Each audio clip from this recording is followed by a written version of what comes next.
podcast is part of the Sports Social Podcast Network. Thanks for choosing this free Anfield Index podcast. If you'd prefer to listen to this or any of our other shows without adverts, then now's the time to check out Anfield Index Pro. With AI Pro, you can supercharge your entire listening experience. You'll not only get all of our podcasts without the ads, but you'll have them far faster with our Quick Publish feature available exclusively for subscribers. AI Pro also puts you in the heart of our sound studio, with an option to listen to many of our shows live and interact with the podcasters in real time as the shows are recording. Upgrading couldn't be easier. AI Pro is available on all popular podcast platforms. Just head on over to AnfieldIndexPro.com and get started today. Hello and welcome to Daily Red, your lunchtime catch-up on all things Liverpool FC on a Saturday, on which I am once again here to defend Virgil van Dijk. So, the Dutch media, following in the footsteps of certain ex-Dutch players, have decided to take some shots at Virgil. Johan Derksen, who is a former player, and if you haven't heard of him, I don't blame you. He had a fairly nondescript playing career in the second tier of German football, or second tier of Dutch football, never played for the national team and went on to become a journalist. A journalist who is best known for having made homophobic and racist comments throughout his career and yet still is given a platform for whatever reason. He said, "Do you know who annoys me most? The captain, who plays nice in the role of Beckenbauer in the back. I find that terrible." He went on to call Virgil a kind of pseudo-leader. He didn't take matters by hand. Unbelievable. He hadn't been passed by any player for a year, but that's because he keeps walking backwards. Then you don't get passed. This is about as dumb as you can possibly get. And given Mr. Derksen's track record of racial remarks, I assume his biggest issue with Virgil is that Virgil is black. But it does speak to the mindset of Dutch football commentators. Not so much the fans, I don't think, but commentators. Some of the former players and idiots like this, who act as if the Netherlands have some incredible history at the international level. So if we look at the World Cup, they've been to 3 finals. They've lost them all. They've been to 5 semi-finals in total. They've failed to qualify for more World Cups than they've been to semi-finals. They didn't qualify. Now, they didn't enter in 30, 50, or 54. They got to the round of 16, which was the opening round, in 34 and 38. They were runners-up in 74 and 78. That's that legendary team built around Johan Cruyff, although he didn't play in 78 because he was having a temper tantrum. In 82, they didn't qualify. In 86, they didn't qualify. In 90, they went out in the round of 16 in disgrace. In 94, they got to the quarterfinals. 4th place in 98. Does anyone remember the Dutch in 98? Probably not a whole lot. You might remember the Bergkamp goal. That's about it. Didn't qualify in 2002. Round of 16 in 2006. Runners-up in 2010. 3rd place in 2014. Didn't qualify in 2018. And then got to the quarterfinals in 2022. Getting to 3 finals is impressive. Losing all 3 is not very impressive. In the Euros, they didn't enter in 1960. They didn't qualify in 64. They didn't qualify in 68. They didn't qualify in 72. But that team that got to the 2 World Cup finals finished 3rd in 76. In 80, they failed to get out of the group, and in 84, they didn't qualify. In 88, they did win it. Congrats to them. In 92, they got to a semi-final. In 96, a quarter-final, and imploded. They were semi-finalists in 2000 when they were one of the two hosts along with Belgium. They were semi-finalists in 2004. They got to the quarter-finals in 08, the group stage in 2012. They didn't qualify in 2016. They got to the round of 16 in 2020 when you remember a certain captain and centre-back wasn't available because of the torn ACL. And then they got to the semi-finals this year. Like, only once have they bettered getting to the semi-finals in this competition. What Van Dijk has done here, leading this team to the semi-finals, is only bettered by the team of Hullet, Van Basten, Rijkaard and Koeman.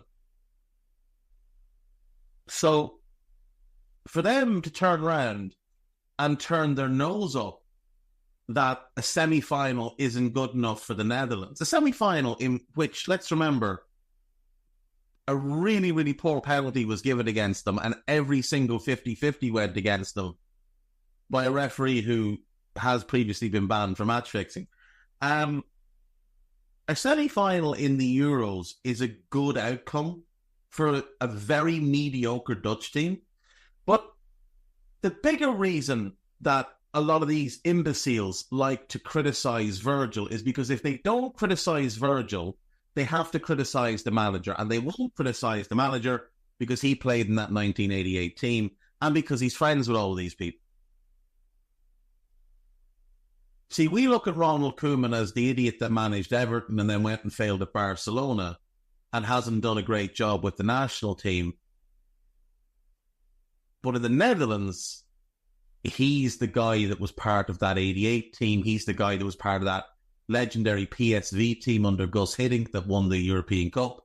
He's the guy that went to Barcelona under Johan Cruyff, who they idolised, and won the European Cup there too. They view him in a different light than the rest of the world does. So in order to avoid criticising him, they criticise the captain. But has anyone taken a look, like a deep look at that Dutch squad?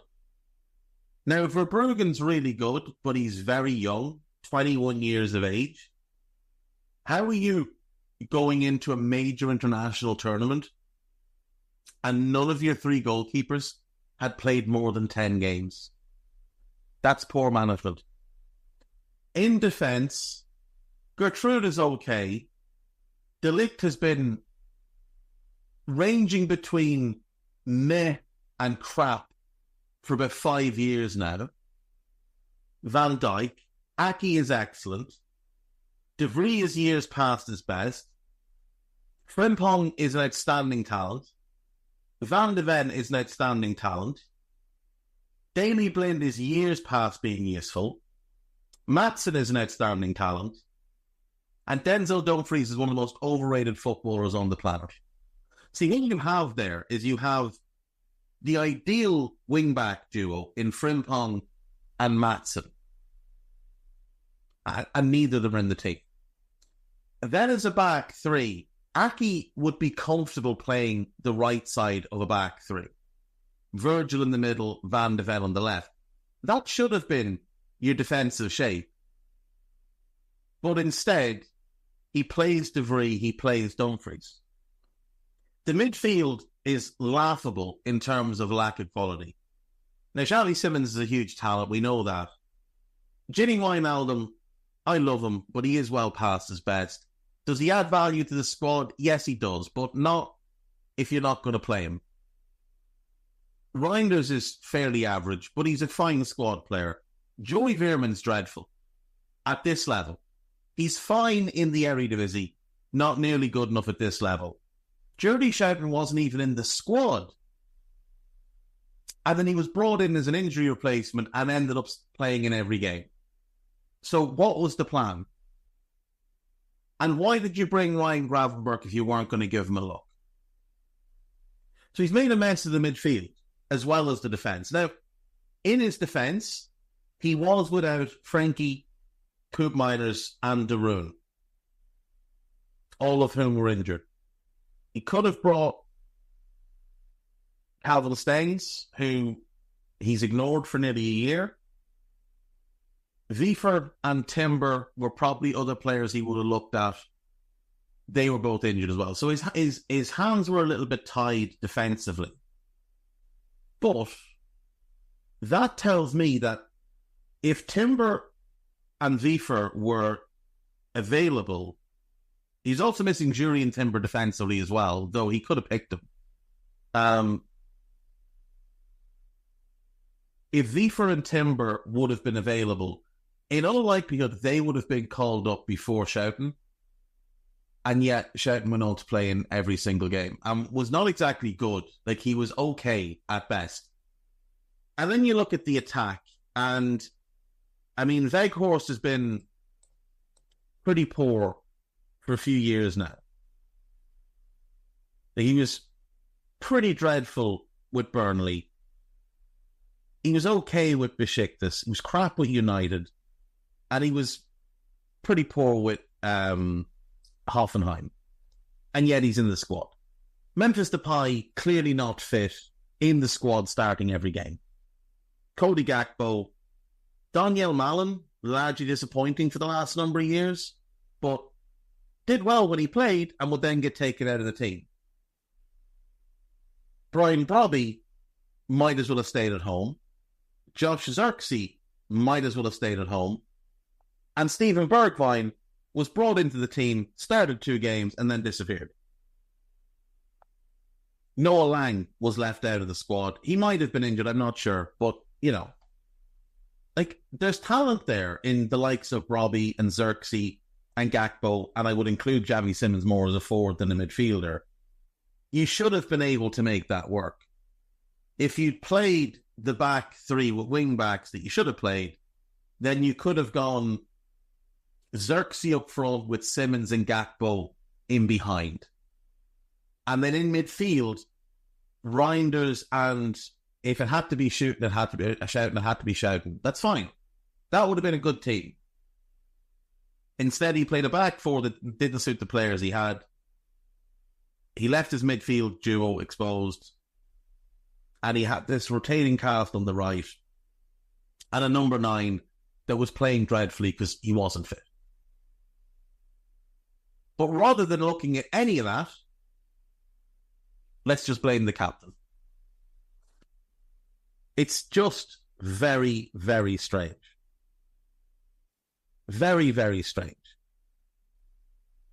With Virgil, they've gotten to the semi-finals of a European Championships and the quarter-finals of a World Cup.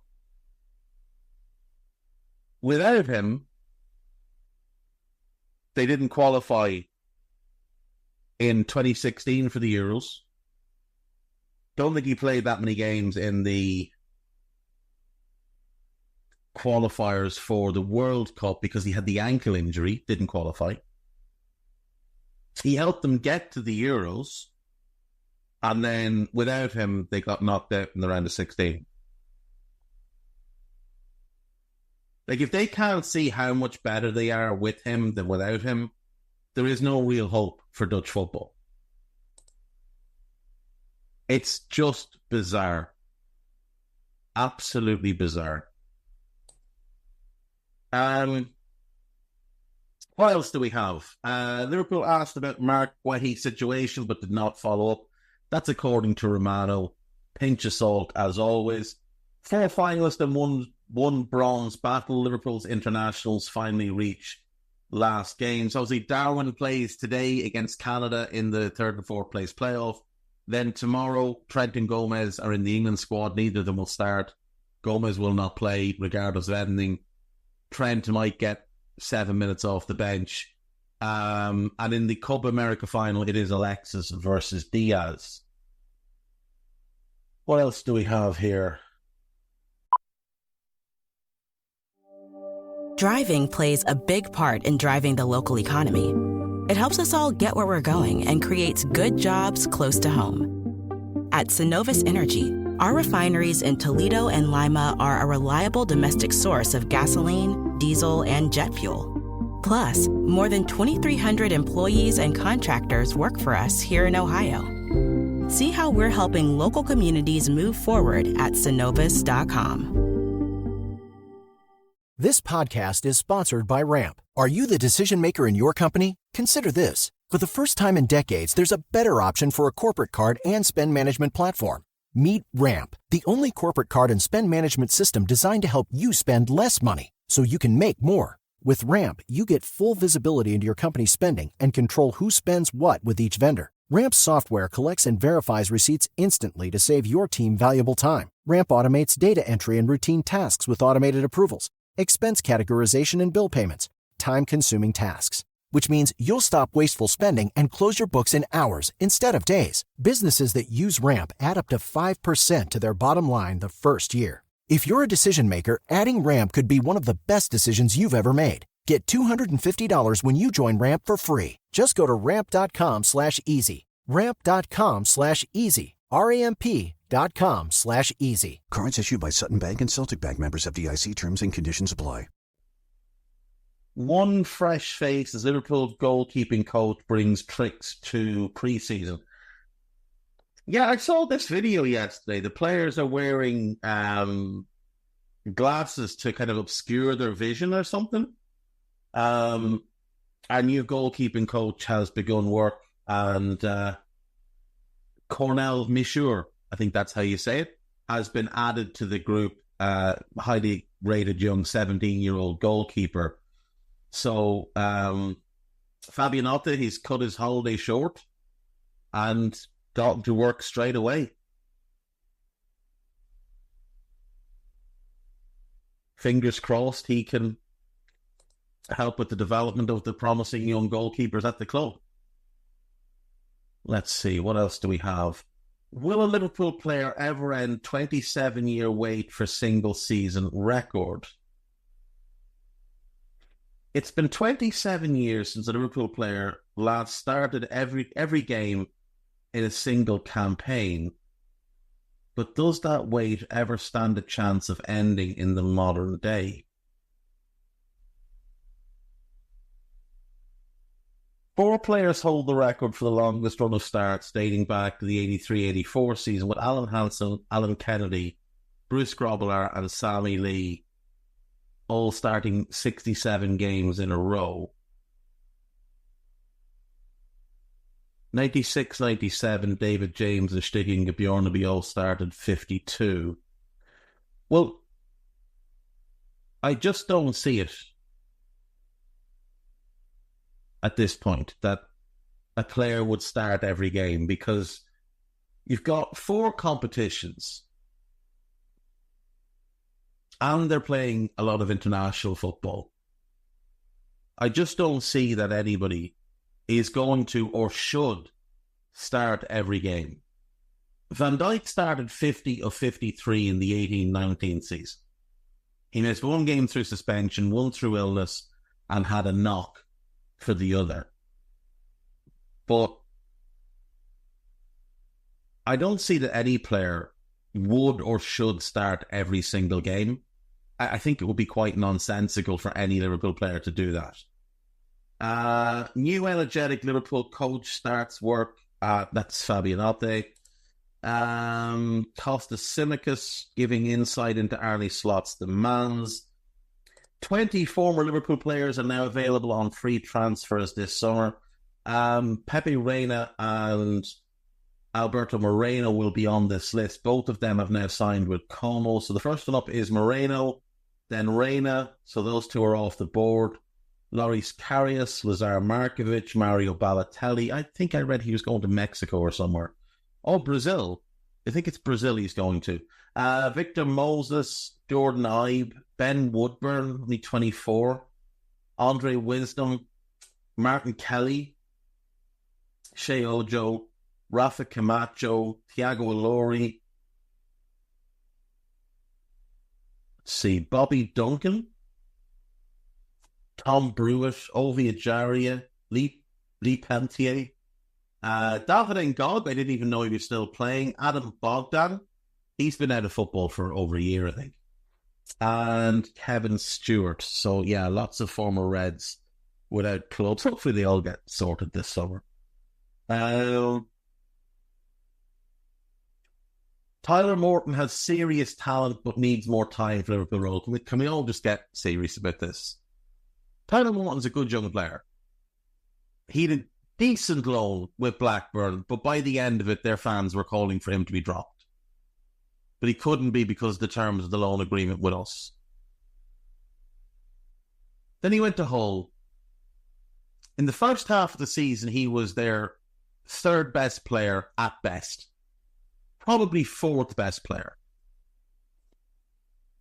You'd have Jacob Greaves, undoubtedly the best player there last season. He's on his way to Ipswich this summer. You had Jayden Philligan, the winger who's, I think, going back to Villa. Very, very talented player. Looked like he was going to go to Ipswich as well, but Villa jumped in. And you had Ozan Tufan, the Turkish midfielder. He's now left as well and gone to Trabzonspor. They were undeniably the three best players in the first half of the season. You could make a strong case that Liam Delap was the fourth best player, but you could also make a case for Tyler Morton. Then in the January, in the door comes Fabio Carvalho. And he was better than Morton across the back half of the season. So he was either the fifth or sixth best player for Hull last season. Now, bear in mind, Hull finished seventh in the Championship. Did a pretty good team, did a pretty good season. But the fourth or fifth best player, he was either the fifth or sixth best player at Hull. Now, him or Liam, him or Delap, whichever you want. There's just no way you can make an argument that a fella goes from being the fifth or sixth best player at Hull to being ready to start for Liverpool. You just can't. Not in midfield. Not a hope of it. Tyler Morton's a long way from being ready to come in and play for Liverpool on anything resembling a regular basis. And when you look at the numbers we have in midfield, like, he's not a defensive midfielder, so he's going to play the other role.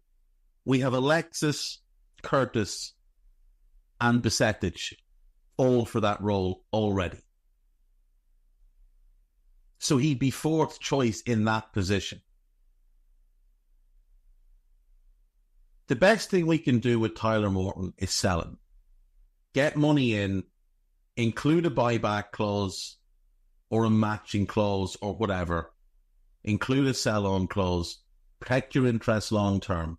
But stop pretending he's going to be good enough to play for us at any point in the next year or two. Let the boy go. Let him go play regularly somewhere. Let him settle into a club. And if he kicks on and develops into a player that we might look at and say, oh, we'd quite like to have him. We're going to sell Curtis Jones this summer.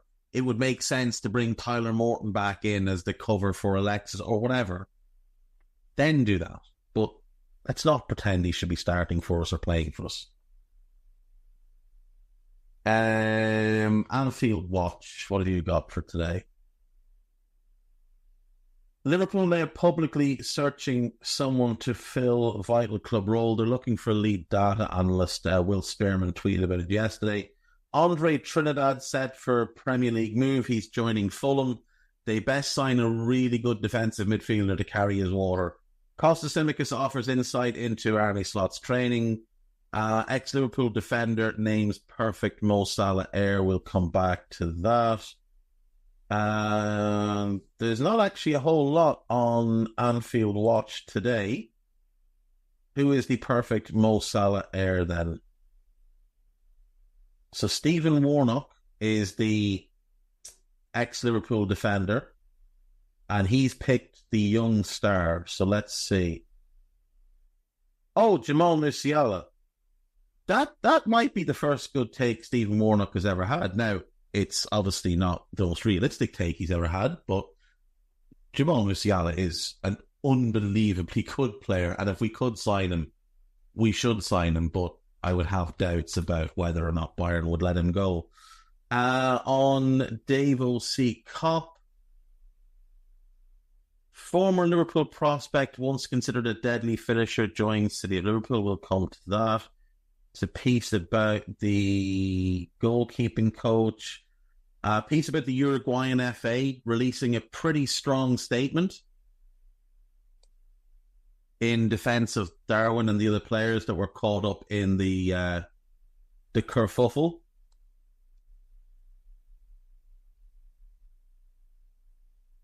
Let's see. Florian Plettenberg confirms Liverpool with linked winger open to new challenge this summer. Alper Yilmaz, yeah. Former Liverpool prospect once considered to be a deadly finisher. Who is this? Oh, Adam Morgan. Oh, fair play. Good for him. Good for him. I know he's had a tough time over the years, so good for him. Liverpool.com. Let's see what you've got on the horizon today. Jurgen was right. Arne Slot's 3-word verdict on Liverpool's squad will be music to Liverpool to the years of FSG. Lenny Yarrow decision. Nico Williams update. Jeremy Frimpong dream. Piece about Darwin. Piece about Anthony Gordon.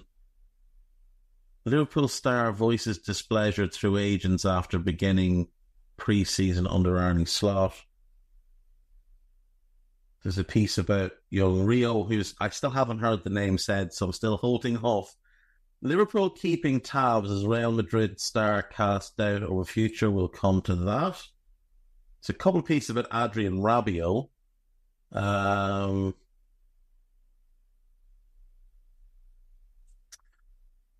Marcelo Bielsa absolutely tore strips. You haven't seen it. He tore strips off the media in his press conference. It was remarkable to see. He ripped into the media. He ripped into the organisers. He ripped into everybody he could think of while defending his players. Sepp Vandenberg has reportedly hit out at Liverpool again as he looks to secure a move away. I don't know. I watched the inside training and he looked happy enough to be there. But this is some Dutch outlet claiming that him and his representatives have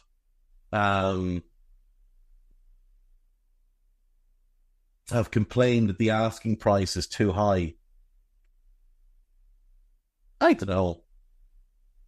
He seems happy enough from the videos that I've seen, but you never know. Right, who's the Real Madrid star? I have a feeling it's going to be Andre Lunin, who... It is Andre Lunin, yeah. No, we don't need Andre Lunin, so... if he's in the same position as... He's better than Kelleher, but he's in the same position as Kelleher, where he's behind one of the best goalkeepers in the world. He wants to play, so if he leaves, he's going to have to go somewhere he actually plays. AnfieldIndex.com, we have a piece about Arne Slot and his coaching methods. There's a piece about Mr. Peters, our new head of fitness and performance. I think that's the title, I'm not sure. There's a couple of pieces about Ederson. There is our daily Euros podcast, and there will be a fatigue index coming.